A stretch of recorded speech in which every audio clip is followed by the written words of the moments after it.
This is out of chapter 10 of Mary's book, and this one is discussing GcMAF and diabetes. And this is the work behind the recovery. I wrote about a young man named Jake in the previous chapter, autism. He was a 27-year-old man with an autism diagnosis. He had also been receiving an injected insulin since the age of 4 following a diagnosis of type 2 diabetes.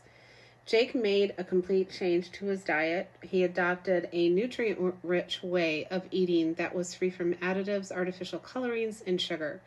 He did not consume food that was not prepared at home. When he needed to go out, his meals were prepared in advance and taken with him. Each morning upon waking, Jake drank 750 milliliters of warm lemon water. Throughout the day, he drank okra water. He incorporated daily exercise into his routine and drank a small shot of cinnamon after each meal. Between meals, he snacked on nuts and dried fruit. He completed both liver and kidney cleansing protocols. His amalgam dental fillings were safely removed, followed by chelation therapy to assist with heavy metal removal.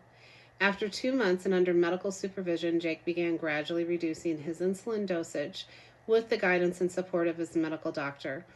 After 5 months, he was no longer reliant on insulin. At the beginning of this process, Jake's Nagalase level exceeded the normal reference range. After 6 months, it had returned to within range.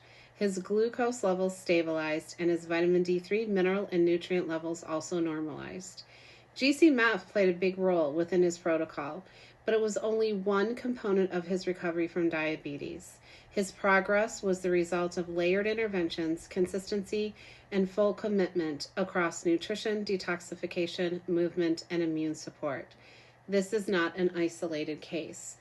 And I, of course, agree wholeheartedly that it isn't just GcMAF that I have found is required for anything that you are treating, whether that be cancer, an autoimmune disorder, whether that be something like diabetes, Lyme disease.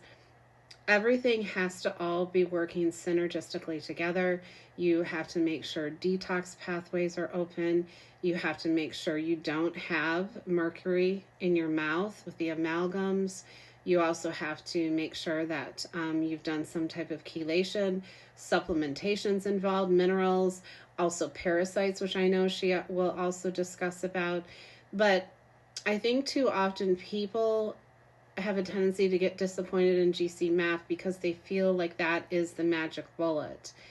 Is GcMAF powerful? Absolutely. I am so glad that we have access to it, and it is one of our key things that we use for our clients and our patients, but it is not a standalone thing, and I think a lot of times people think that.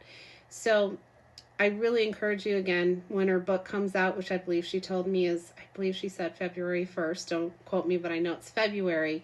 I really encourage you to get a copy because, again, she explains it in such non-medical terms, although there is a lot of medical lingo in here.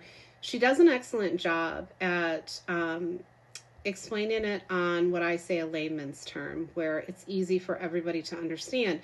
But it also kind of takes a lot of the mystery out of what people think or may not think about GcMAF.